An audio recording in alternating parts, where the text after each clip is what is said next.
اعوذ باللہ من الشیطان الرجیم بسم اللہ الرحمن الرحیم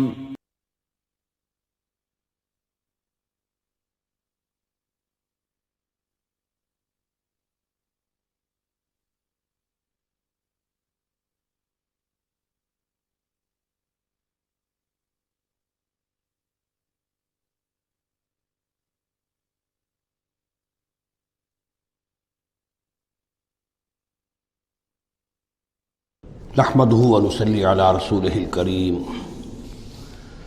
اما بعد فاعوذ بالله من الشيطان الرجيم بسم الله الرحمن الرحيم ولقد اخذنا آل فرعون بالسنين ونقص من الثمرات لعلهم يذكرون صدق اللہ العظیم۔ آگے بڑھنے سے پہلے دو باتوں کی وضاحت ہو جائے۔ ایک تو تصحیح کرنی ہے مجھے اس بات کی کہ حضرت موسیٰ علیہ السلام جب نبوت سے سرفراز ہو کر مصر واپس آئے ہیں تو اس وقت جو بادشاہ تھا فرعون، وہ اصل میں اس بادشاہ کا بیٹا تھا جس بادشاہ کے زمانے میں کہ یہ بچے کی حیثیت سے دریائے نیل سے باہر نکالے گئے تھے اور جس کی گود میں گویا کہ پلے تھے۔ وہ فرعون بھی ابھی زندہ تھا، بوڑھا ہو چکا تھا، لیکن اس کے حضرت موسیٰ علیہ السلام کے محل میں آنے تک تو کوئی اولاد نہیں ہوئی تھی۔ بعد میں اسے بھی اللہ نے ایک بیٹا دیا اور اب وہ بیٹا جوان تھا، اور وہ بیٹا جو ہے حضرت موسیٰ علیہ السلام کے ساتھ محل میں پلا بڑھا تھا، بالکل ایسے جیسے بھائی ہوتے ہیں۔ تو اس کے دل میں بھی محبت بہت تھی، گویا کہ حضرت موسیٰ کی حیثیت بڑے بھائی کی تھی، اور اس فرعون کی جس کو اب اس باپ نے تخت سے دستبردار ہو کر اپنا زندہ ہونے کے باوجود سارے امور سلطنت جو ہے تفویض کر دیے تھے اپنے اس بیٹے کو، اس کے دل میں بھی محبت تھی اور اس نے بھی قتل کرنے سے گریز کیا۔ دوسری بات جو آخری آیت تھی 15ویں رکوع کی، یہ ہمارے لیے خاص طور پر لمحہ فکریہ ہے، مسلمانان پاکستان کے لیے، کہ ہم نے بھی تحریک پاکستان جو چلائی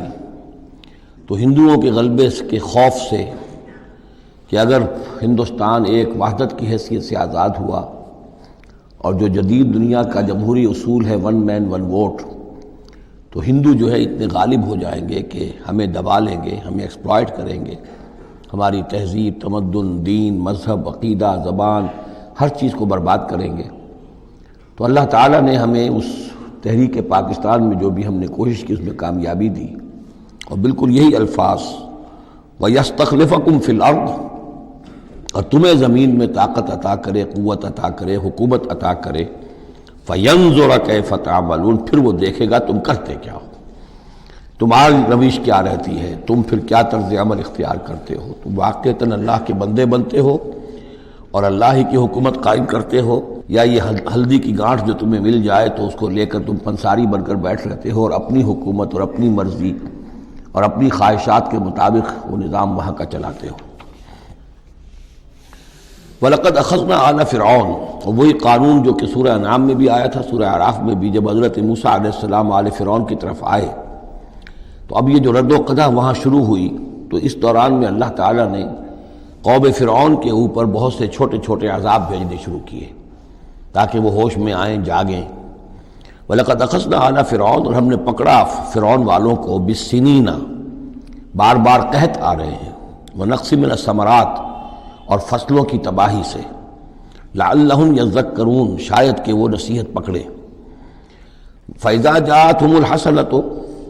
جب بھی کبھی درمیان میں حالات بہتر ہو جاتے تھے، اچھی صورتحال ہوتی تھی، قَالُوا لَنَا هَٰذِهِ، وہ کہتے تھے یہ تو ہمارے لیے ہے ہی، ہماری محنت کا، ہماری پلاننگ کا، ہماری مساعی کا، ہماری جدوجہد کا ثمرہ ہے۔ وَإِن تُصِبْهُمْ سَیِّئَةٌ،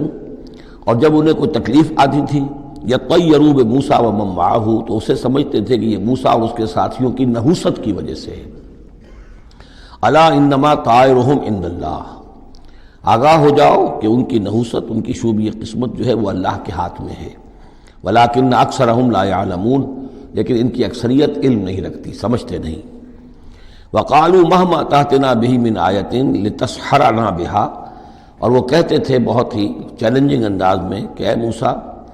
یہ تم اپنے جادو کے زور سے ہمارے اوپر جو جو چیزیں لا رہے ہو، جو مصیبتیں لا رہے ہو تاکہ تم ہم پر جادو کرو، فما نحن لک بمؤمنین، تو اس کے باوجود ہم ثابت قدم ہیں، صابر ہیں، ہم اپنے عقائد پر، اپنے نظام پر جمے ہوئے ہیں، ہم آپ کی بات ماننے والے نہیں ہیں۔ فارسلنا علیہم الطوفان، پھر ہم نے ان پر زیادہ بڑی مصیبتیں بھیجیں، طوفان وجراد اور ٹڈی دل جس سے کہ فصلیں چٹ ہو گئیں، القمل اور چچڑیاں، یہ قمل ہی سے ملتی جلتی شے جو ہے کھٹمل ہے ہماری، یہ جو انسان کے لیے پسو اور جس طریقے سے کہ اس کے خون کو چوستی ہیں، والضفادع اور میںڈک، اس کثرت سے میںڈک ہو گئے کہ جو برتن اٹھاؤ اس کے اندر سے میںڈک برآمد ہو رہا ہے، اور ظاہر بات ہے کہ پھر اس سے گھن آتی ہے، ہانڈی میں سے میںڈک پھدک کر نکل رہا ہے۔ والدمع اور خون کی بارش، آیات مفصلات، یہ ہم نے نشانیاں بھیجی وقفے وقفے سے،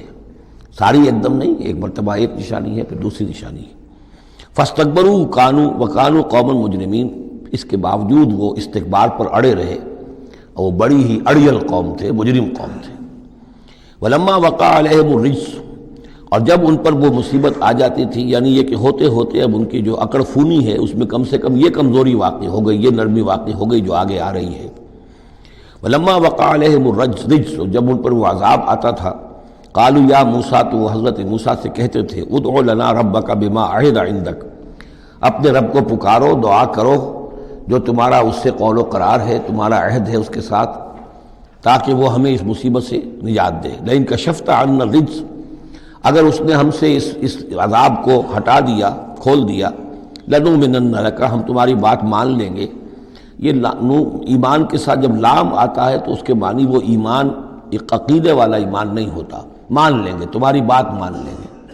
ایک ہے ایمان بے کے ساتھ، آمنتو باللہ و ملائکتہ و کتبہ، تو با کے ساتھ جب آتا ہے پورے وثوق کے ساتھ، یقین کے ساتھ، گہرے اعتماد کے ساتھ، اور ایک ہے کسی کی بات سرسری طور پر مان لینا، تو وہ پھر ایمان لام کے ساتھ ہوتا ہے۔ لنؤمنن لک، ہم آپ کی بات مان لیں گے، وَلَنُرْسِلَنَّ مَعَكَ بنی اسرائیل، اور آپ کے ساتھ ہم بنی اسرائیل کو اس ملک سے جانے دیں گے۔ اصل میں وہ کیوں نہیں جانے دینا چاہتے تھے؟ اس لیے کہ ان کے لیے وہ بڑی ہی چیپ لیبر تھی، ان کے غلاموں کی حیثیت تھی، اور بڑے بڑے بھاری کام ان سے کرواتے تھے۔ احرام مصر کی تعبیر میں نہ معلوم کتنے اسرائیلیوں کی ہڈیاں جو ہیں وہ دفن ہیں، بڑی بڑی چٹانیں جو ہیں وہ جب اوپر کھینچی جاتی تھی، یعنی کوئی گرتی تھی تو ان کے 20 نہیں سینکڑوں جو ہے اس کے اندر پس جاتے تھے۔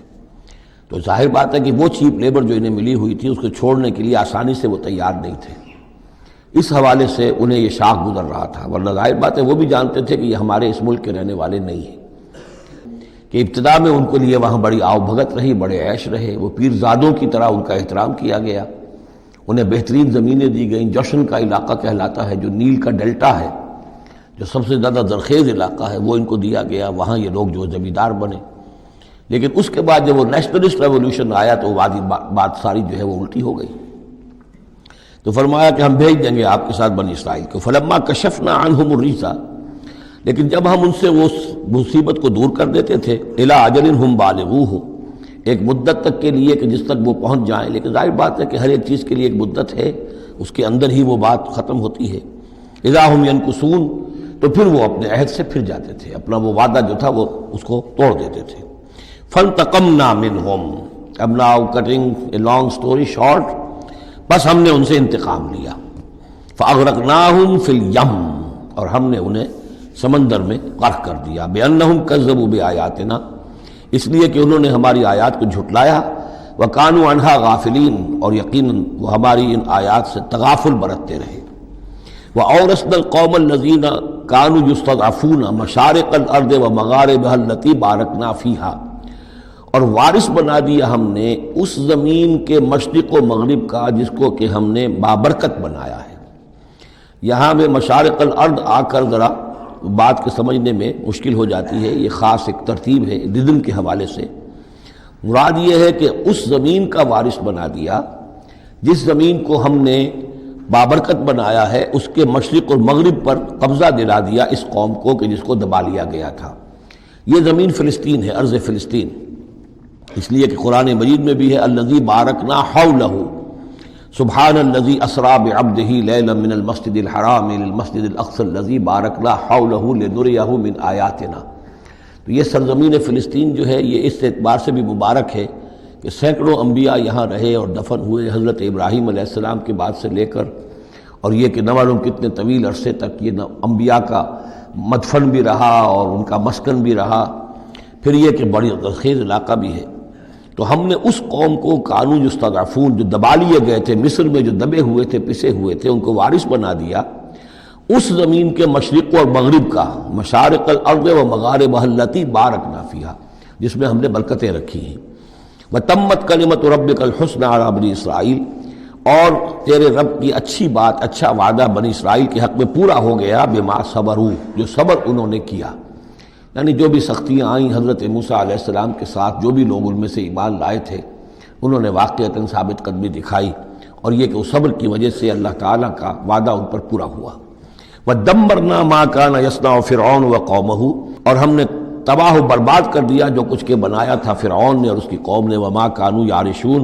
اور جو وہ اونچے اونچے کرتے تھے، محل بناتے تھے یا کچھ اور اونچی اونچی ٹٹیاں چڑھاتے تھے اپنی انگوروں کی بیلوں کے لیے، ان سب کو ہم نے جو ہے ختم کر کے رکھ دیا۔ اب یہ جو تھا ان کا سفر مصر سے، اور جو یہ صحرائے سینا تک آئے، اس کا تذکرہ جو ہے کئی مرتبہ اس سے پہلے مدنی صورتوں میں بھی آ چکا ہے، لیکن اب کچھ واقعات وہ بیان ہو رہے ہیں کہ جو اس ایکسوڈس کے بعد، اسے ایکسوڈس کہتے ہیں، کتاب الخروج، یعنی یہ جو باب ہے اولڈ ٹیسٹمنٹ کا، ایکسوڈس، نکلنا، مصر سے نکلنا، اس کے حالات۔ وجاوزنا ببنی اسرائیل البحر، اور پار اتار دیا ہم نے بنی اسرائیل کو سمندر کے یا دریا کے، فَأَتَوْا عَلَىٰ قَوْمٍ، تو ان کا گزر ہوا، پہنچے وہ ایک ایسی قوم پر، یعکفون علی اصنام لہم، جو اعتکاف کرتے تھے اپنے اپنے بتوں کا۔ یہ لفظ ذرا یہاں پر نوٹ کیجئے، اعتکاف کرنا۔ اصل میں جو فلسفہ ہے بت پرستی کا، جسے کہ آج کے دور میں ڈاکٹر رادھا کرشنن، جو ایک زمانے میں ہندوستان کے صدر بھی رہے ہیں، بہت بڑے فلسفی تھے، بلکہ ایک دور میں یوں سمجھیے کہ دنیا میں دو ہی فلسفیوں کا ڈنکا بج رہا تھا، ایک فلسفی مذہبی قسم کا اور وہ ڈاکٹر رادھا کرشنن تھے، اور ایک فلسفی ملحد قسم کا وہ برٹرنڈ رسل تھا، اور یہ دونوں تقریباً ایک ہی عمر کے ہم عمر، اور دونوں ہی 90 سے اوپر ہو کر فوت ہوئے ہیں۔ تو ڈاکٹر رادھا کرشنن نے ہندوستان کے فلسفے کو گویا کہ زندہ کر دیا اپنی تصنیفات کے ذریعے سے۔ اس نے بت پرستی کا جو فلسفہ بیان کیا وہ یہ کہ ہم یہ نہیں سمجھتے کہ ان بتوں میں کچھ ہے، یہ تو اصل میں بت تو ہم کسی ڈیٹی، کوئی بھی دیوی یا دیوتا کے نام پر مناتے ہیں، اس کے دھیان کرنے کے لیے، کنسنٹریشن نہیں ہو سکتی، خوگرے پے کرے محسوس ہے انسان کی نظر۔ انسان جو ہے مراقبہ کرتا ہے، اگر آپ جو مراقبہ کرنا چاہتے ہیں، اللہ کے ساتھ دھیان لگانا چاہتے ہیں، کیسے لگائیں؟ لیکن اگر کسی تصویر کو سامنے رکھ لیں تو پھر توجہ کو مرکوز کرنا آسان ہو جائے گا۔ یہ ہے ان کا فلسفہ بت پرستی کا۔ تو اعتکاف اسی کو کہتے ہیں کہ سال میں یہ 10 دن آدمی نکال لے کہ اپنی توجہات کو ہر چیز سے، دنیاوی معاملات سے، ان سے ہٹا کر اور اللہ تعالیٰ کی ذات پر وہ مرکوز کرے، ذکر پر، توجہ پر اور دعا پر، مناجات پر، یہ اعتکاف ہے۔ تو انہوں نے بت اپنے بنائے ہوئے تھے اور ان بتوں کا اعتکاف کرتے تھے۔ قالوا یا موسیٰ اجعل لنا الہا کما لہم آلہہ، انہوں نے کہا کہ اے موسیٰ ہمارے لیے بھی کوئی الہ بنا دو، معبود بنا دو، کوئی ایسی نشانی ہو جس کو کہ ہم ذریعہ بنائیں، اس کے اوپر اعتکاف کریں، گیان دھیان کا مرکز اس کو بنا لیں۔ قال انکم قوم تجہلون، حضرت موسیٰ نے فرمایا کہ تم جہل کا ارتکاب کر رہے ہو، کیا بات کہہ رہے ہو؟ ان ہؤلاء متبر ما هم فیہ، یہ لوگ جس چیز میں ہیں یہ تو ہلاک ہونے والے ہیں، برباد ہونے والے ہیں۔ وباطل ما كانوا يعملون، اور جو کچھ یہ کر رہے ہیں وہ سب باطل ہے، اس کی کوئی حقیقت نہیں ہے۔ قال غیر اللہ ابغیکم الہا، حضرت موسیٰ نے فرمایا کہ کیا میں اللہ کے سوا تمہارے لیے کوئی الہ تلاش کروں؟ وَهُوَ فَضَّلَكُمْ عَلَى الْعَالَمِينَ، اور اس نے تو تمہیں فضیلت دی ہے تمام جہان والوں پر۔ وَإِذْ أَنْجَيْنَاكُمْ مِنْ آلِ فِرْعَوْنَ، اور ذرا یاد کرو جب کہ ہم نے تمہیں نجات دی آل فرعون سے۔ یسومونکم سوء العذاب، یہ الفاظ جو کہ تم سورہ بقرہ میں بھی آئے ہیں اور اس کے بعد بھی آئے ہیں۔ یسومونکم سوء العذاب، وہ تمہیں مبتلا کیے ہوئے تھے بدترین عذاب میں۔ یقتلون ابناءکم ویستحیون نساءکم، وہ قتل کر ڈالتے تھے تمہارے بیٹوں کو اور زندہ رکھتے تھے تمہاری بیٹیوں کو۔ وفی ذالکم بلاء من ربکم عظیم، اور یقیناً اس میں تمہاری رب کی طرف سے بہت بڑی آزمائش تھی۔ ووعدنا موسیٰ 30 لیلۃ، اور ہم نے بلایا موسیٰ کو 30 راتوں کے لیے، عام طور پر دن رات، لیکن یہ کہ عربی میں جو محاورہ ہے وہ رات کا ذکر کرتے ہیں، 30 راتوں کے لیے۔ وَأَتْمَمْنَاهَا بِعَشْرٍ، روایات سے معلوم ہوتا ہے کہ اولین جو تھی طلبی وہ 30 رات کے لیے ہوئی تھی، لیکن اس میں جو چلہ تھا جو حضرت موسیٰ علیہ السلام کو کاٹنا تھا، اس میں روزہ بھی تھا مسلسل 30 دن کا، تو اس میں یہ ہے کہ کسی وقت ان سے ضبط نہیں ہو سکا اور مسواک کر لی تھی، وہ جو روزے کی وجہ سے منہ کے اندر ایک طرح کی بو پیدا ہو جاتی ہے، اس کو برداشت نہ کر سکے، تو اس کی پاداش میں، اب یہ روایات ہیں، میں نہیں کہہ سکتا کہ کس حد تک ان میں صحت ہے۔ فَأَتْمَمْنَاهَا بِعَشْرٍ، تو مکمل کر دیا ہم نے اس مدت کو 10 دن سے اور۔ فَتَمَّ مِيقَاتُ رَبِّهِ 40 لَيْلَةً، تو وقت مدت پوری ہو گئی اس کے رب کی، یعنی 40 راتیں۔ یہیں سے ہمارے ہاں تصوف میں اہل صوفیہ نے 40 کا یہ چلہ کشی، 40 دن 40 رات کا چلہ کاٹنا، یہ جو ہے نکالا ہے۔ وَقَالَ مُوسَىٰ لِأَخِيهِ هَارُونَ، اور کہا موسیٰ نے اپنے بھائی ہارون سے علیہ السلام، اخلفنی فی قومی، آپ میری نیابت کیجئے میری قوم میں جا رہا ہوں، مجھے اللہ تعالیٰ نے طلب فرمایا کوہ طور پر، وَأَصْلِحْ، اور دیکھیے اصلاح کرتے رہیے، وَلَا تَتَّبِعْ سَبِيلَ الْمُفْسِدِينَ، اور فساد مچانے والوں کے راستے کی پیروی نہ کیجیے گا۔ وَلَمَّا جَاءَ مُوسَىٰ لِمِيقَاتِنَا، اور جب موسیٰ پہنچے ہمارے وقت مقرر پر، وَكَلَّمَهُ رَبُّهُ، اور ان سے کلام کیا ان کے رب نے، قَالَ رَبِّ أَرِنِي أَنظُرْ إِلَيْكَ، انہوں نے درخواست کی پروردگار مجھے اپنا دیدار عطا فرما، مجھے دکھا کہ میں تجھے دیکھوں۔ قَالَ لَن تَرَانِي، اللہ نے فرمایا تم مجھے ہرگز نہیں دیکھ سکتے، وَلَكِنْ انظُرْ إِلَى الْجَبَلِ، لیکن ذرا اس پہاڑ کو دیکھو، فَإِنِ اسْتَقَرَّ مَكَانَهُ، اگر وہ اپنی جگہ پر کھڑا رہ جائے، برداشت کر جائے ہماری تجلی کو، فَسَوْفَ تَرَانِي، تو تم بھی سوچنا کہ شاید ہمیں دیکھ سکو۔ فَلَمَّا تَجَلَّىٰ رَبُّهُ لِلْجَبَلِ، جب اللہ نے اپنی ایک تجلی ڈالی پہاڑ پر، اب یہ جلی کہتے ہیں روشن چیز کو، جلی شے روشن، تجلی یہ باب تفاعل ہے، کسی شے کا خود روشن ہو جانا، تو اللہ تعالیٰ کی یہ ذات کی تجلی ہے کہ جو پہاڑ پر ڈالی گئی، جعلہ دکن، جس سے کہ وہ پہاڑ جو ہے وہ بالکل ریزہ ریزہ ہو گیا۔ وخر موسیٰ صاعقا، اور حضرت موسیٰ علیہ السلام بھی تجلی باری تعالیٰ کے اس بالواسطہ مشاہدے کے نتیجے میں بھی وہ بے ہوش ہو کر گر پڑے۔ فلما افاقا، جب انہیں افاقہ ہوا، ہوش میں آئے، قال سبحانک، اب انہوں نے کہا اے اللہ تو پاک ہے، تبت الیک، میں تیری جناب میں توبہ کرتا ہوں کہ میں نے جسارت کی تھی، میں نے جو ہے اپنی حیثیت سے بڑھ کر تجھ سے سوال کر لیا تھا۔ وانا اول المومنین، اور میں پہلا ہی ہوں ایمان لانے والا، بغیر دیکھے تجھے ماننے والا ہوں۔ قال یا موسیٰ انی اصطفیتک علی الناس برسالاتی،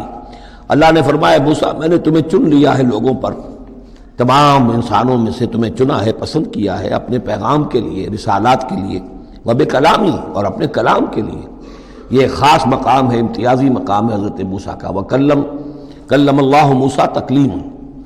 فخذ ما آتیتک وکن من الشاکرین، تو لے لو جو میں تمہیں دے رہا ہوں اور بن جانا شکر کرنے والوں میں، یعنی یہ الواح جو ہے جو ہم دے رہے ہیں اس میں احکام لکھے ہوئے ہیں، یہ تم لے لو اور ان کا حق ادا کرو۔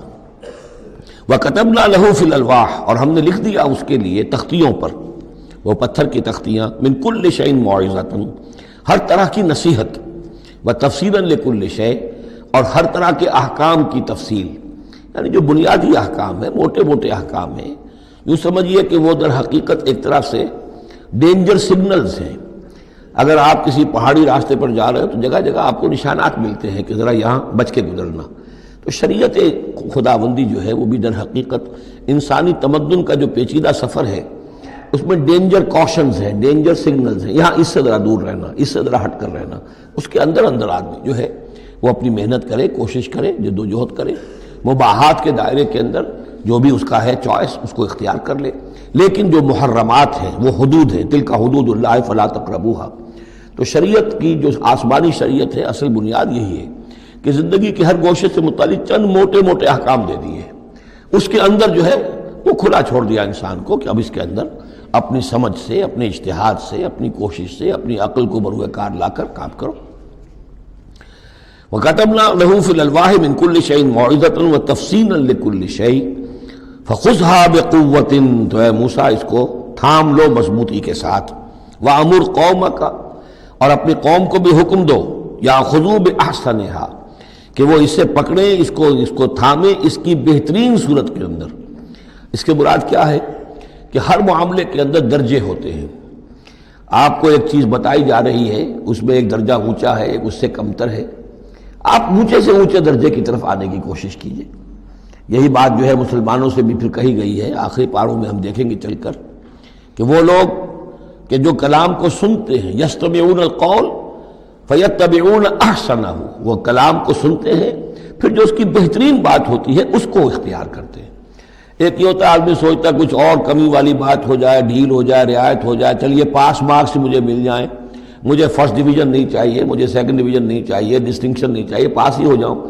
لیکن یہ معاملہ دین میں نہیں ہونا چاہیے، یہ معاملہ دنیا میں کرو،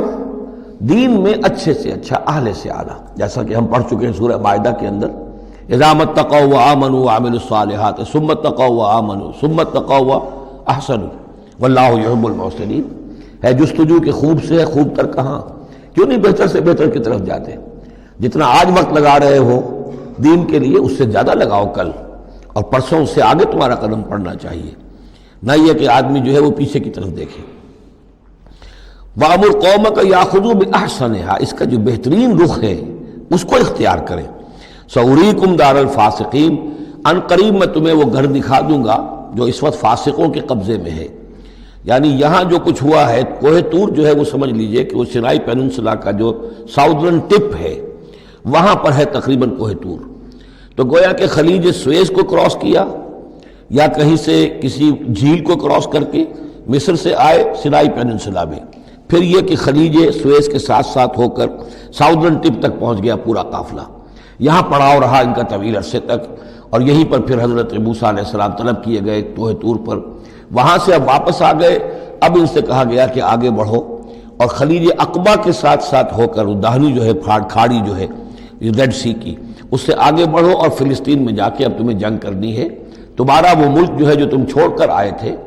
تقریباً یوں سمجھیے کہ 700-800 برس پہلے یا اس کے آس پاس، اب اس کے اوپر قبضہ ہے مشرکوں کا، کافروں کا، جاہلوں کا۔ اب اس اپنی سرزمین کو ان سے آزاد کرانے کے لیے اب تمہیں جہاد کرنا ہے، وہ جس کا ذکر ہم سورہ مائدہ میں پڑھا ہے، تو اس کا یہاں پر تذکرہ ہو رہا، سَأُرِيكُمْ دَارَ الْفَاسِقِينَ، یعنی وہ فلسطین تک اب میں تمہیں لے جاؤں گا اور تمہیں دکھا دوں گا وہ جگہ جو تمہارا اصل مسکن ہے، اور اس کے لیے یہ ہے کہ تمہیں اب ان فاسقوں کو وہاں سے نکالنا ہوگا۔ سَأَصْرِفُ عَنْ آيَاتِ الَّذِينَ يَتَكَبَّرُونَ فِي الْأَرْضِ بِغَيْرِ الْحَقِّ، میں پھیر دوں گا اپنی آیات سے ان لوگوں کے رخ کو جو زمین میں ناحق تکبر کرتے ہیں۔ یعنی یہ خود اللہ تعالیٰ فرما رہے ہیں جن کے اندر تکبر ہے میں خود ان کا رخ پھیر دیتا ہوں، وہ ہماری آیات کو دیکھتے ہی نہیں، سمجھتے ہی نہیں، اس لیے کہ تکبر ہے۔ تکبر وہ شے ہے جو اللہ کو سب سے زیادہ ناپسند ہے۔ فرمایا گیا ہے ایک حدیث میں، حدیث قدسی میں، الکبر ردائی، تکبر میری چادر ہے۔ تو اگر کوئی اور تکبر کرتا ہے تو گویا کہ میری چادر میرے شانے سے وہ گھسیٹ رہا ہے، تو اس کے خلاف میرا اعلان جنگ ہے۔ ایک اور حدیث میں فرمایا لن يدخل الجنہ من کان فی قلبہ مثقال حبۃ من کبر، جنت میں کبھی داخل نہیں ہو سکے گا وہ شخص جس کے دل میں دانے کے برابر بھی تکبر ہے۔ تکبر سب سے بڑا روگ ہے۔ تو جن لوگوں کے اندر تکبر ہے ہم ان کا رخ پھیر دیتے ہیں اپنی آیات سے، ہم انہیں اس کا اہل نہیں سمجھتے کہ وہ ہماری آیات کو سمجھیں اور دیکھیں۔ وَإِن يَرَوْا كُلَّ آيَةٍ لَا يُؤْمِنُوا بِهَا، اور اگر وہ سرسری طور پر دیکھ بھی لیں، ساری نشانیاں دیکھ لیں، تب بھی وہ ایمان لانے والے نہیں ہیں۔ وَإِن يَرَوْا سَبِيلَ الرُّشْدِ لَا يَتَّخِذُوهُ سَبِيلًا، اور اگر وہ دیکھ بھی لیں کامیابی کا اور سعادت کا اور ہدایت کا راستہ، تب بھی اس راستے کو اختیار نہیں کریں گے۔ وَإِن يَرَوْا سَبِيلَ الْغَيِّ يَتَّخِذُوهُ سَبِيلًا، اور جب بھی ان کے سامنے آئے گا کجی کا راستہ، ٹیڑھ کا راستہ، گمراہی کا راستہ، اسے وہ اختیار کریں گے۔ یعنی یہ ساری چیزیں ان کی کس وجہ سے ہیں کہ ان کے دلوں میں تکبر ہے۔ ذالک بانہم کذبوا بآیاتنا، یہ اس لیے کہ انہوں نے ہماری آیات کو جھٹلایا اپنے تکبر کی بنیاد پر، وکانوا عنہا غافلین، اور اس سے تغافل برتتے رہے۔ والذین کذبوا بآیاتنا ولقاء الآخرۃ، اور جو لوگ بھی جھٹلائیں گے ہماری آیات کو اور آخرت کی ملاقات کو، حبطت اعمالہم، ان کے سارے اعمال حبط ہو جائیں گے۔ اپنی جگہ وہ بڑی نیکیاں کما رہے ہوں، جیسے کہ قریش مکہ تھے، ہم کعبے کی خادم ہیں، کعبے کی خدمت کر رہے ہیں، کعبے کو صاف رکھتے ہیں، حاجیوں کو دودھ پلاتے ہیں، پانی پلاتے ہیں، ان کے سارے عمل حقارت ہو جائیں گے۔ هل یجزون الا ما كانوا یعملون، اور ان کو نہیں دیا جائے گا بدلے میں مگر وہی کچھ جو وہ کرتے تھے۔ واتخذ قوم موسیٰ من بعدہ من حلیہم عجلا جسدا لہ خوار، اور بنا لیا موسیٰ کی قوم نے ان کے بعد، حضرت موسیٰ علیہ السلام جب چلے گئے کوہ طور پر تو پیچھے یہ ایک فتنہ اٹھا ہے، سامری، یہ سامری جو ہے اس نے فتنہ اٹھایا، اور جو کچھ ان لوگوں کے پاس، اسرائیلیوں کے پاس، جو ان قبطیوں کے زیورات بہت سے رکھے ہوئے تھے امانتاً، وہ بھی جانتے تھے کہ یہ قوم،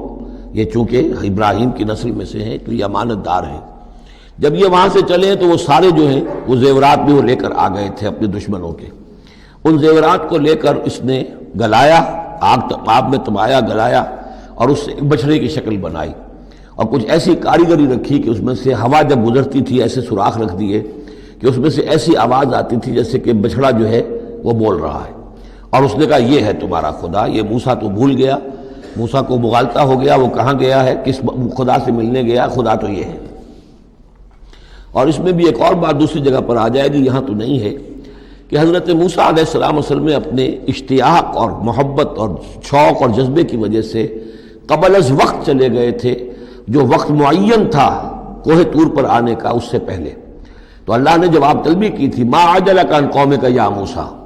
اے موسیٰ اپنی قوم کو چھوڑ کر پہلے کیسے آ گئے ہو؟ اور انہوں نے جواب دیا، اجلت الیک رب لترضی، پروردگار میں جلدی آیا تاکہ تو راضی ہو جائے، تو میرا شوق دیکھ، میرا اشتیاق دیکھ، تیری محبت، تجھ سے گفتگو اور کلام کی جو میرے اندر شوق ہے اس کی وجہ سے آیا ہوں۔ تو گویا کہ وہ تو شاباش کی توقع رکھتے تھے، یہاں ڈانٹ پڑ گئی، ما عجلک عن قومک یا موسیٰ قال عجلت الیک رب لترضی، لیکن اللہ نے فرمایا فإنا فتنا قومک من بعدک، تمہاری اس عجلت کی وجہ سے ہم تمہاری قوم کو تمہارے بعد فتنے میں ڈال چکے ہیں۔ تو جلدی خیر کے لیے بھی نہیں کرنی چاہیے، خیر کے کام کو بھی عین وقت پر سہج پکے سو میٹھا ہو۔ تو اس اضل لہم سامری نے انہیں گمراہ کر دیا ہے، وہ تذکرہ ہو رہا ہے۔ من حلیہم، زیوروں سے، عجلاً جسداً، ایک بدن سا بنایا بچھڑے کا سا، لہو خوار، جس میں گائے کی سی آواز آتی تھی۔ الم یروا انہ لا یکلمہم، کیا انہوں نے یہ نہیں غور کیا کہ وہ نہ ان سے بات کر سکتا ہے، وہ گدھے کسی یا گھوڑے کسی یا بچھڑے کسی آواز سے تو کوئی بات نہیں بنتی، ولا یہدیہم سبیلا، نہ انہیں وہ کوئی راستہ بتا سکتا ہے۔ اتخذوہ وکانوا ظالمین، انہوں نے اسی کی عبادت شروع کر دی، اسے معبود بنا لیا، اور وہ تھے بہت ظالم۔ ولما سقط فی ایدیہم ورأوا انہم قد ضلوا، اور جب ان کے ہاتھوں کے طوطے اڑ گئے، پچھتاوا ہوا، یعنی ان میں سے بھی گویا کہ 3 حصوں میں قوم تقسیم ہو گئی۔ ایک قوم، بڑا حصہ قوم کا وہ رہا جو اس گناہ میں شریک نہیں ہوا، ایک حصہ وہ تھا کہ جو کچھ دیر کے لیے شریک رہا لیکن فوراً ہوش میں آ گیا بعد میں، تیسرا حصہ وہ تھا جو حضرت موسیٰ علیہ السلام کی واپسی تک اس پر اڑا رہا، جازم رہا۔ تو یہاں اس درمیانی طبقے کا ذکر ہو رہا ہے، وَلَمَّا سُقِطَ فِي أَيْدِيهِمْ وَرَأَوْا أَنَّهُمْ ضَلُّوا،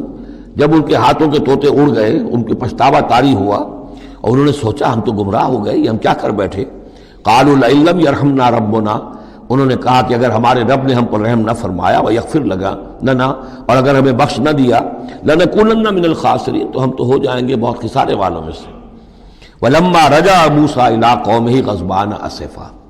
تو جب موسیٰ لوٹے اپنی قوم کے پاس، غضبان آصفا، غضبان یہ فعلان کے وزن پر، رحمان کے وزن پر، نہایت غضبناک۔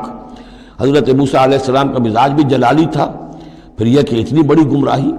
اور یہ اللہ تعالیٰ نے کوہ طور ہی پر بتا دیا تھا کہ تمہاری قوم پیچھے فتنے میں پڑ چکی ہے اور وہ گمراہ ہو چکی ہے۔ فَإِنَّا فَتَنَّا قَوْمَكَ مِن بَعْدِكَ وَأَضَلَّهُ السَّامِرِي، تو وہاں سے آئے ہی ہیں تو غضبناک تھے، غضبان آصفا، نہایت افسوس میں بھی اور سخت غضبناک۔ قال بئس ما خلفتمونی من بعدی، یہ خطاب حضرت ہارون سے بھی ہو سکتا ہے اور اپنی پوری قوم سے بھی ہو سکتا ہے۔ بری ہے میری نیابت جو تم نے کی ہے میرے بعد، عاجلتم امر ربکم، تم نے اپنے رب کے معاملے کے اندر جلدی کی، میرا انتظار کرتے، اگر اس نے کچھ بنا ہی دیا تھا، کوئی شوبدہ دکھایا تھا میرے آنے تک انتظار کر لیتے، میں تمہیں بتاتا اس کی حقیقت کیا ہے۔ وَأَلْقَى الْأَلْوَاحَ، اور انہوں نے وہ جو تختیاں لے کر آئے تھے کوہ طور سے تورات والی، وہ تو ایک طرف ڈال دی۔ وَأَخَذَ بِرَأْسِ أَخِيهِ يَجُرُّهُ إِلَيْهِ، اور غضب ناک ہو کر اپنے بھائی حضرت ہارون علیہ السلام کا سر کے بال پکڑ لیے اور اپنی طرف کھینچا غصے میں، یہ تم نے کیا کیا میرے پیچھے؟ یہ میں تمہیں خلیفہ بنا کر گیا تھا۔ قال ابن امہ، انہوں نے کہا اے میرے ماں جائے، اے میرے ماں کے بیٹے، ان القوم استضعفونی،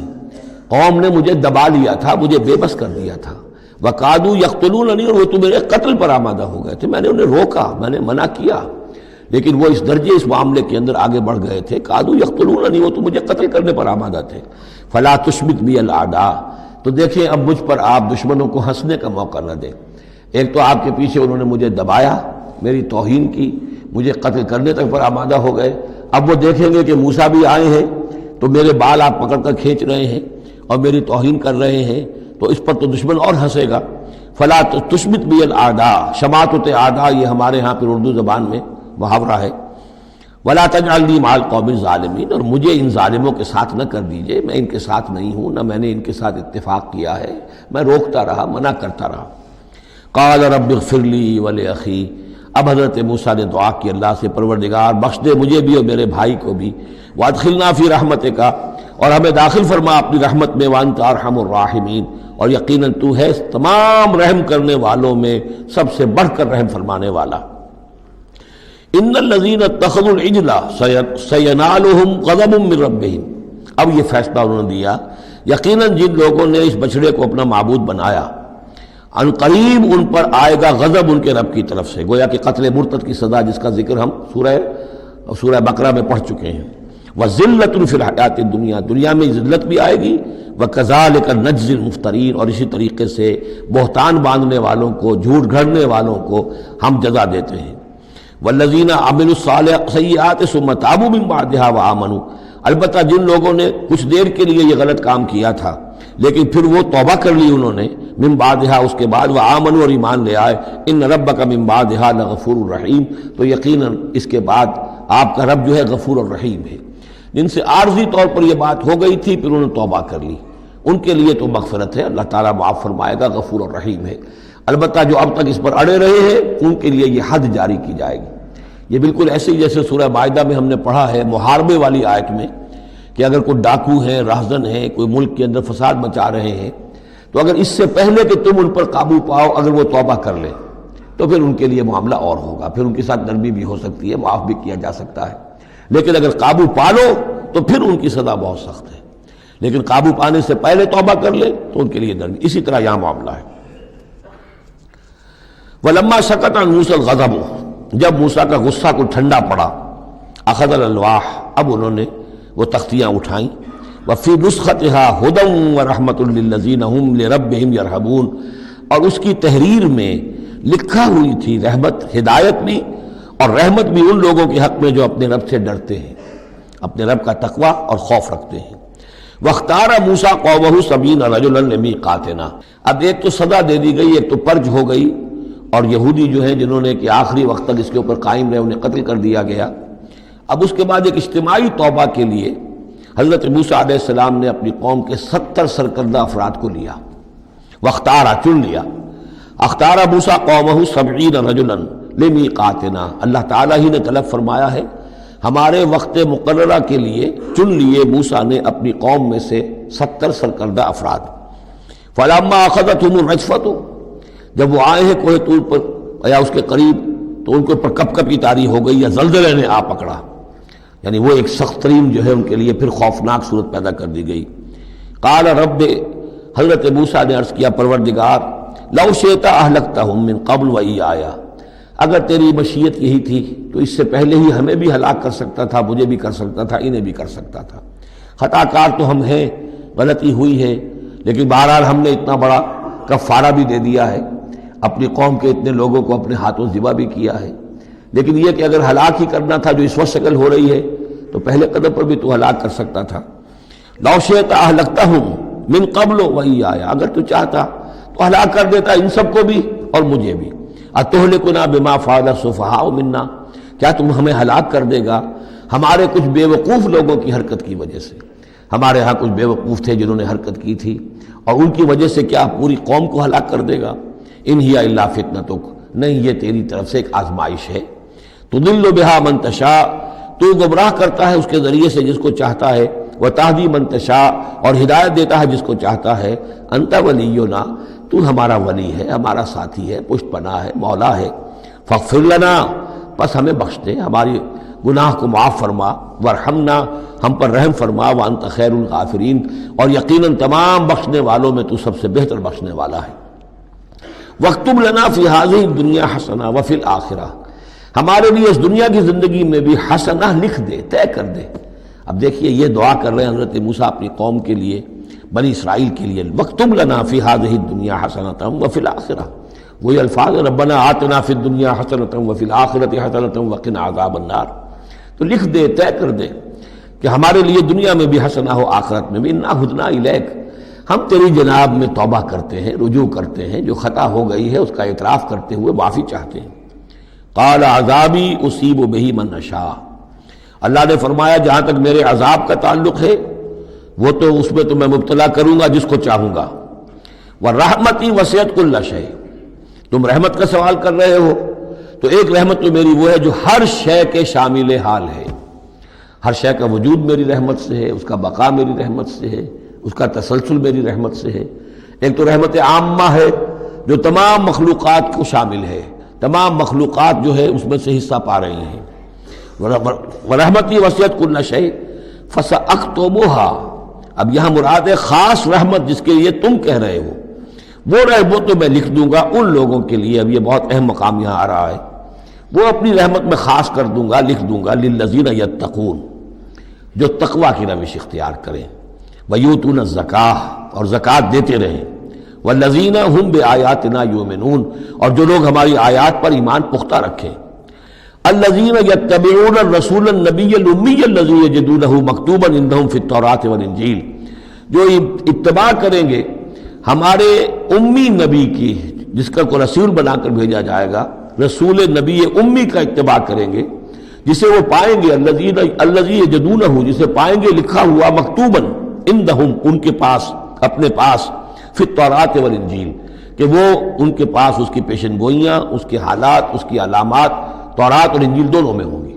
تو جو لوگ ان کا اتباع کریں گے، نبی امی محمد الرسول اللہ صلی اللہ علیہ وسلم امیین میں سے اٹھائے گئے،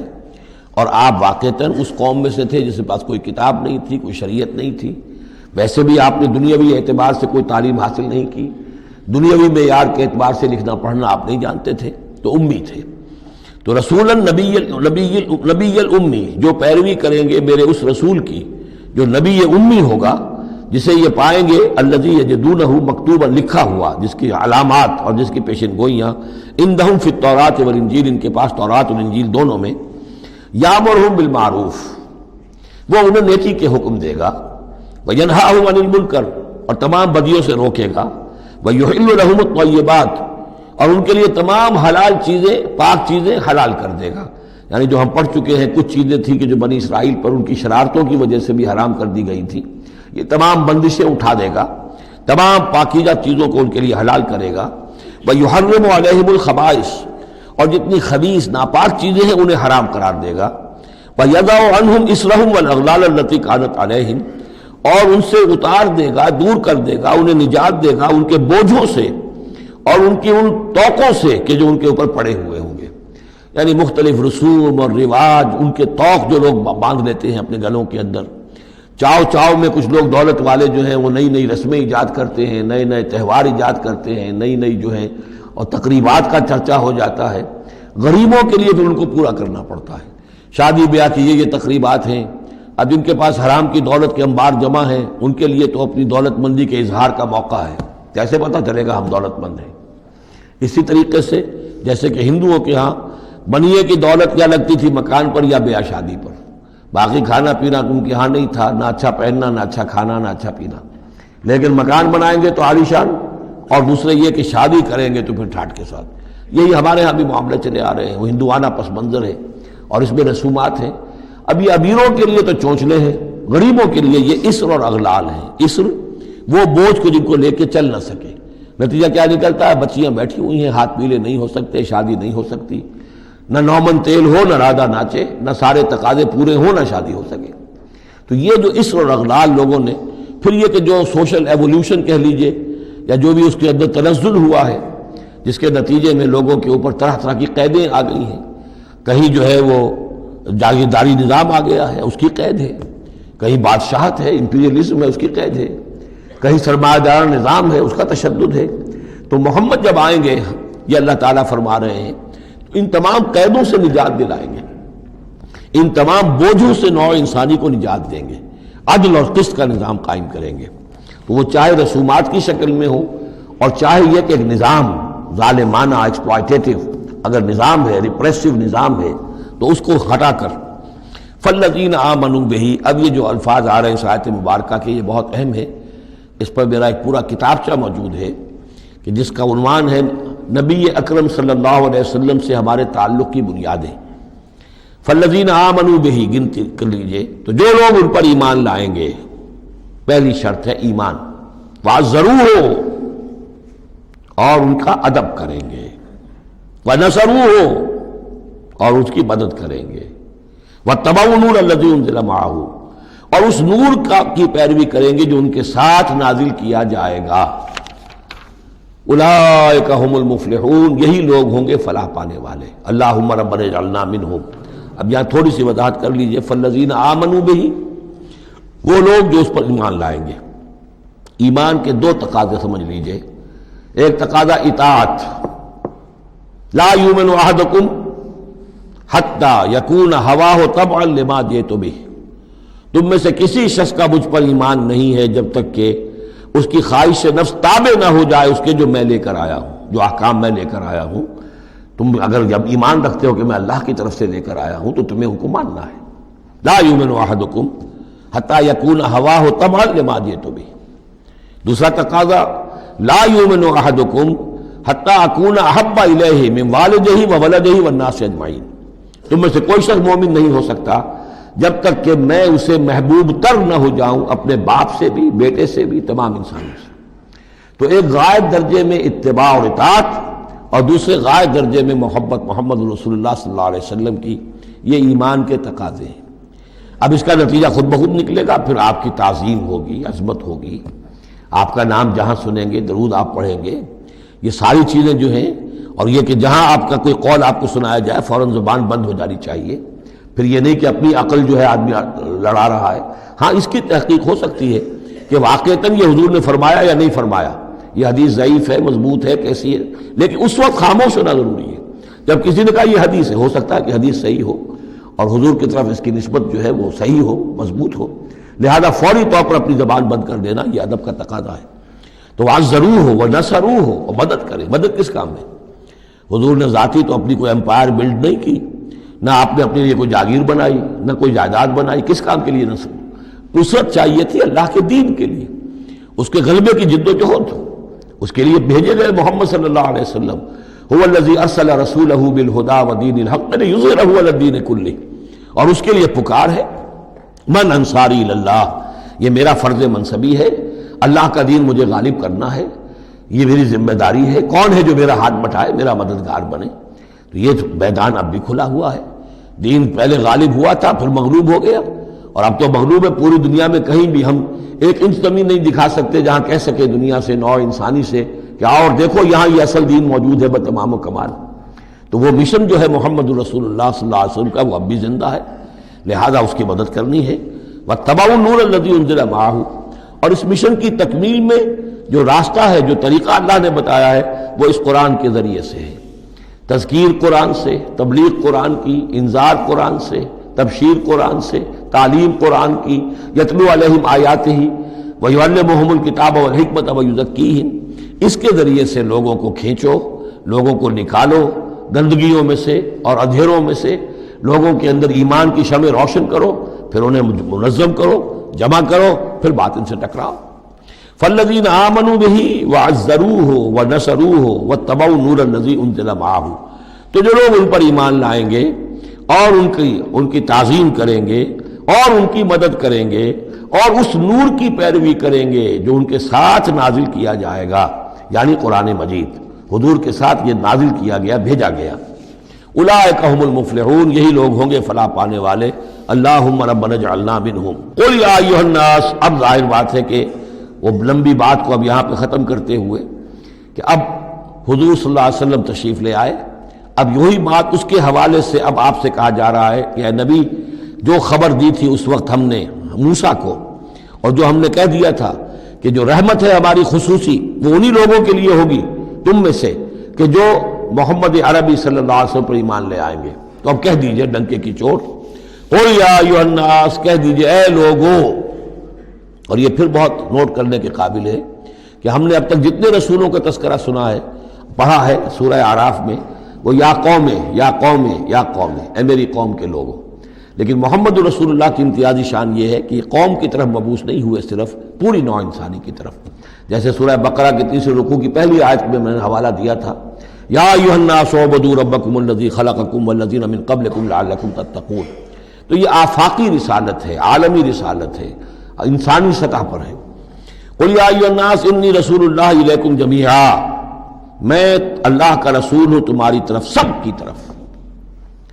الذی لہ ملک السماوات والارض، یہ بات 5 مرتبہ قرآن میں کہی گئی ہے مختلف الفاظ میں کہ حضور کی بعثت پوری نوع انسانی کے لیے ہے، جس میں سب سے نمایاں آیت وہ ہے وما ارسلناک الا کافۃ للناس بشیرا ونذیرا، ہم نے نہیں بھیجا ہے محمد آپ کو مگر پوری نوع انسانی کے لیے بشیر اور نذیر بنا کر۔ باقی یہ کہ اور مختلف اسالیب میں 4 مرتبہ اور یہ بات آئی ہے کہ آپ کی بعثت جو ہے کسی خاص قوم، کسی خاص ملک، کسی خاص رنگ اور نسل کے لوگوں، کسی خاص قبیلے کی طرف نہیں ہے، بلکہ پوری نوع انسانی کی طرف ہے۔ قل یا ایھا الناس انی رسول اللہ الیکم جمیعا الذی لہ ملک السماوات والارض، میں اس اللہ کا رسول ہوں جس کے لیے آسمان اور زمین کی بادشاہی ہے۔ لا الہ الا ہوا، اس کے سوا کوئی معبود نہیں۔ یحیی و یمیت، وہی زندہ رکھتا ہے اور وہی موت وارد کرتا ہے۔ فآمنوا باللہ، تو ایمان لاؤ اللہ پر، ورسولہ النبی الامی الذی، اور اس کے اس رسول پر جو نبی امی ہے، اور جو یؤمن باللہ وکلماتہ، جو ایمان رکھتا ہے اللہ پر اور اس کے کلام پر، اس کے کلمات پر، اس کی باتوں پر، واتبعوہ، اور اس کی پیروی کرو، لعلکم تہتدون، تاکہ تم ہدایت پاؤ۔ یہ گویا کہ اعلان عام ہوا محمد رسول اللہ صلی اللہ علیہ وسلم کا کہ وہ جو بات اللہ تعالیٰ نے حضرت موسیٰ سے کہی تھی، یہ اس کے مطابق میری بعثت ہوئی ہے۔ اور اب گویا کہ جیسا کہ میں نے آپ کو بتایا تھا، یہ تمہید ہے، تیاری ہو رہی ہے، چونکہ مدینے کی طرف سفر کرنا ہے۔ یہ صورت پہلے نازل ہو گئی ہے تاکہ وہ ذہن تیار ہو جائے اس کے لیے کہ اب یہود کے 3 بڑے بڑے قبیلے وہاں پر آباد ہیں، ان سے براہ راست اب سابقہ پیش آئے گا۔ ابھی تک براہ راست خطاب یہود سے نہیں ہوا، یا بنی اسرائیل سے کوئی خطاب نہیں، گفتگو ہو رہی ہے محمد رسول اللہ سے یا اہل مکہ سے یا حضور کی وساطت سے مسلمانوں سے۔ لیکن یہ کہ وہ باتیں ساری وہ آ رہی ہیں کہ جن کا اب محل جو ہے واضح ہو جائے گا ہجرت کے بعد۔ وَمِن قوم موسیٰ أُمَّةٌ يَهْدُونَ بِالْحَقِّ وَبِهِ يَعْدِلُونَ، اور موسیٰ کی قوم میں یقیناً کچھ لوگ ایسے تھے، امتن ایسے لوگ تھے کہ جو حق کی ہدایت دیتے تھے۔ یعنی یہ تو نہیں ہو سکتا اتنے جلیل القدر پیغمبر کے کوئی بھی ساتھی نہ ہو، حواری نہ ہو، یا بڑی اکثریت ان کی جو ہے ناہنجاروں پر رہی مشتمل، لیکن بہرحال ان کے ساتھ ایک جماعت ان کے حواریین کی، ان کے ساتھیوں کی۔ وَمِن قوم موسیٰ أُمَّةٌ يَهْدُونَ بِالْحَقِّ وَبِهِ يَعْدِلُونَ، ایسی قوم ان کے اندر رہی ہے، قوم موسیٰ میں سے ایسی لوگ، ایسی جماعت جو حق ہی کی ہدایت بھی دیتے تھے اور حق ہی کے ساتھ فیصلے بھی کرتے تھے، عدل بھی کرتے تھے۔ وَقَطَّعْنَاهُمْ اثْنَتَيْ عَشْرَةَ أَسْبَاطًا أُمَمًا، اور ہم نے انہیں علیحدہ علیحدہ کر دیا 12 بڑی بڑی قبیلوں کی جماعت میں، اسباط امما، بار جماعتیں بن گئیں علیحدہ علیحدہ، ان کی امتیں بن گئیں، علیحدہ قبیلے بن گئے، کیونکہ یہ 12 بیٹے تھے حضرت یعقوب علیہ السلام کے، اور ان میں سے ہر ایک سے قبیلہ چلا ہے۔ تو ابھی وہ انسان کا جو تمدنی ارتقاء جو ہے ابھی قبائلی دور میں تھا، لہذا اس قبائلی نظام ہی کو اللہ تعالیٰ نے ان کے لیے باقی رکھا۔ چنانچہ پانی بھی جب دیا تو 12 چشمے، تاکہ ہر قبیلے کا چشمہ علیحدہ ہو اور یہ آپس میں لڑیں جھگڑے نہیں۔ ہر قبیلے کا کوئی اپنا سردار ہے، اس کا اپنا ایک نظام ہے، کوئی نزاع ہو گیا ہے تو وہ آپس میں اس کو حل کر سکتے ہیں، لیکن اگر بین القبائل معاملہ ہو جائے تو پھر اس کو حل کرنا جو ہے مشکل ہو جائے گا۔ وَأَوْحَيْنَا إِلَىٰ مُوسَىٰ إِذْ اسْتَسْقَاهُ قَوْمُهُ، اور ہم نے وحی کی موسیٰ کی طرف جب کہ پانی طلب کیا ان سے اس کی قوم نے، أَنِ اضْرِب بِعَصَاكَ الْحَجَرَ، کہ اپنے اسی عصا سے، اپنی لاٹھی سے ضرب لگائیے چٹان پر۔ فم بجست منہ اثنتا عشرۃ عینا، تو اس میں سے 12 چشمے پھوٹ بہے. یہ بات ہم پڑھ چکے ہیں سورہ بقرہ میں. قد علم کل اناس مشربہم، ہر قبیلے نے، ہر قوم نے پہچان لیا، معین کر لیا اپنے مشرب کو. مشرب یہ بھی اس میں ظرف ہے، پینے کی جگہ، اپنا گھاٹ معین ہو گیا. یہ چشمہ ہمارا، یہ چشمہ ان کا، یہ چشمہ ان کا ہے، یہ بنی لاوی کا ہے، یہ فلاں کا ہے، بنی یہودا کا ہے. وَظَلَّلْنَا عَلَيْهِمُ الْغَمَامَ، اور ہم نے ان کے اوپر سائبان ابر کا طاری کر دیا تاکہ دھوپ سے بچیں. وَأَنزَلْنَا عَلَيْهِمُ الْمَنَّ وَالسَّلْوَىٰ، اور ہم نے ان پر من اور سلوہ کے ذریعے انہیں خوراک بہم پہنچائی، اتارا ان پر ہم نے من اور سلوہ. کلوا من طیبات ما رزقناکم، کھاؤ ان پاکیزہ چیزوں میں سے کہ جو ہم نے تمہیں رزق میں دی ہیں. وما ظلمونا، اور انہوں نے کوئی ہم پر ظلم نہیں کیا. ہم پر کیا ظلم کر سکتے تھے؟ ہمارا کیا بگاڑ سکتے تھے؟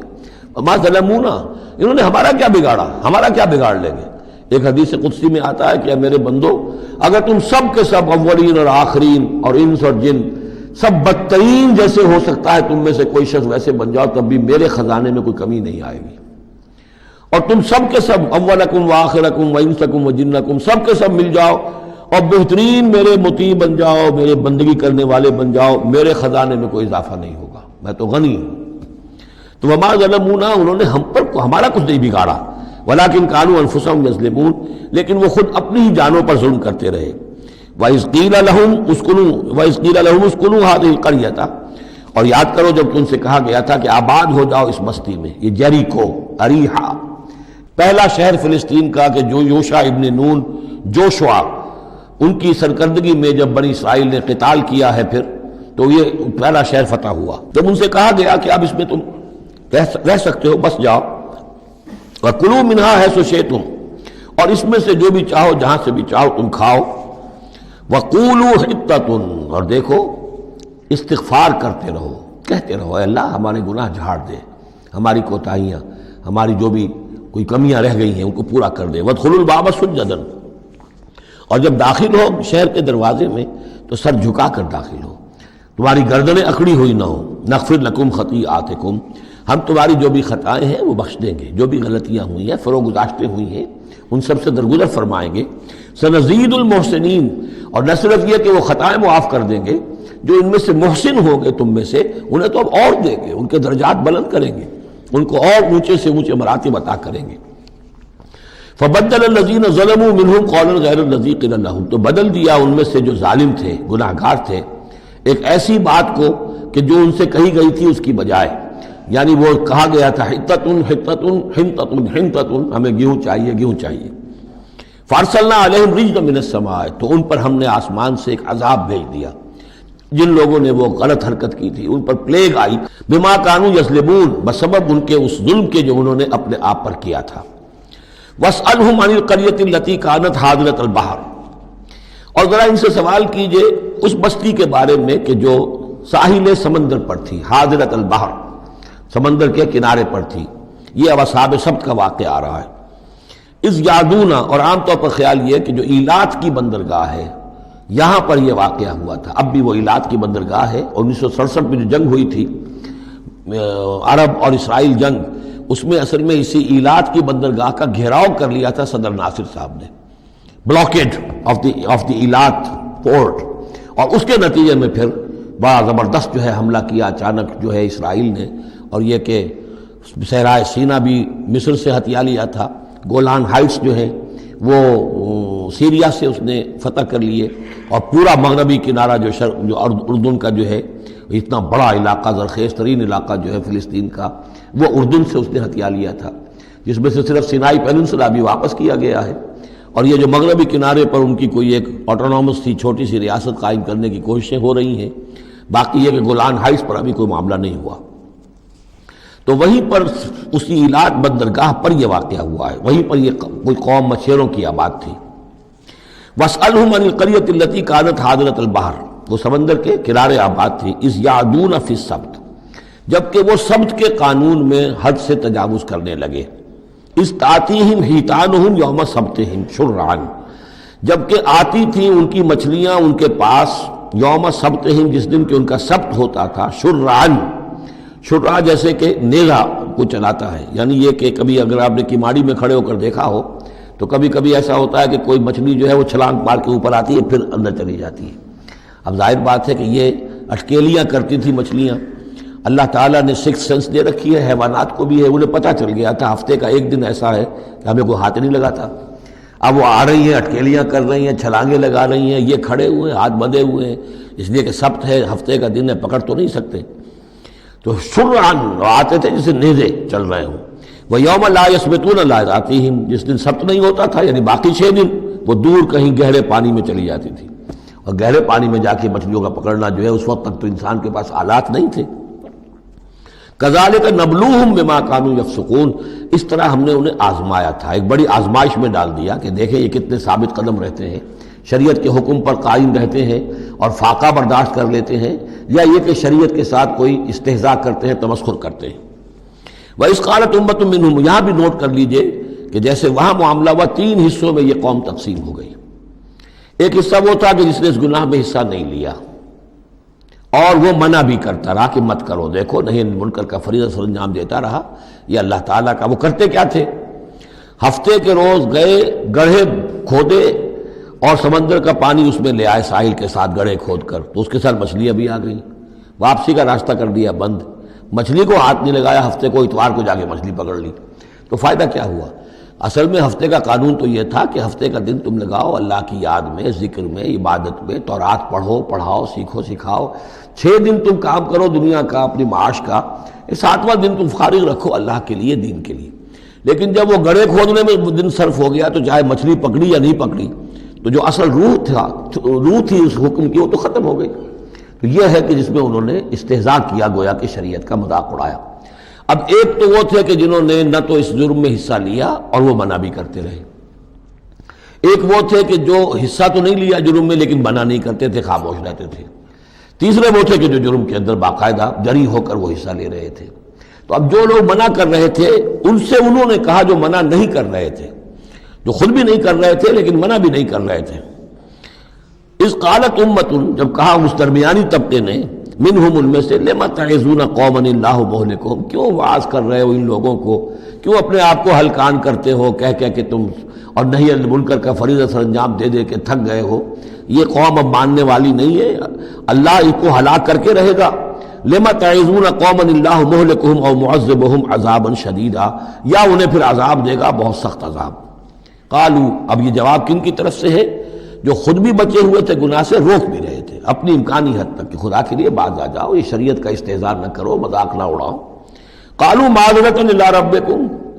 انہوں نے کہا کم سے کم اپنے رب کے ہاں ہم عذر تو پیش کر سکیں گے کہ اے پروردگار، ہم آخری وقت تک انہیں روکتے رہے،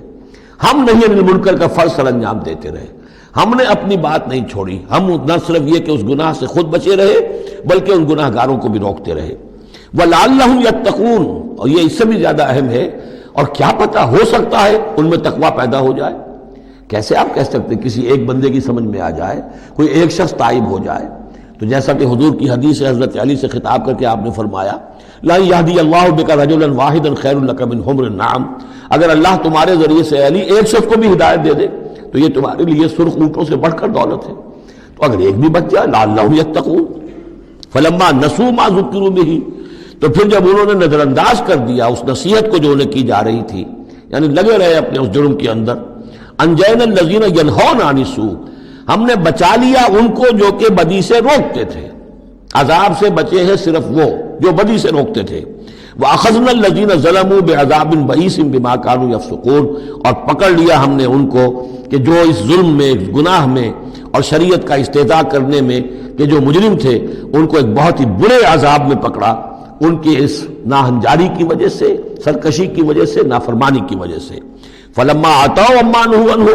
جب وہ بڑھ گئے، چڑھ گئے، بہت ہی آگے بڑھ گئے ان چیزوں میں جن سے ان کو روکا گیا تھا، قلنا لہم کونوا قردۃ خاسئین، تو ہم نے کہہ دیا کہ اب ہو جاؤ بندر، ذلیل بندروں کی شکل میں ان کی صورتیں جو ہیں وہ تبدیل کر دی گئی۔ یہ ہے وہ مکمل واقعات جس کا حوالہ اس سے پہلے کئی بار آ چکا ہے۔ سب سے پہلے سورہ بقرہ میں بھی آیا تھا، اس کی تفصیل یہاں آ گئی ہے۔ بارک اللہ لی ولکم فی القرآن العظیم ونفعنی وإیاکم بالآیات والذکر الحکیم۔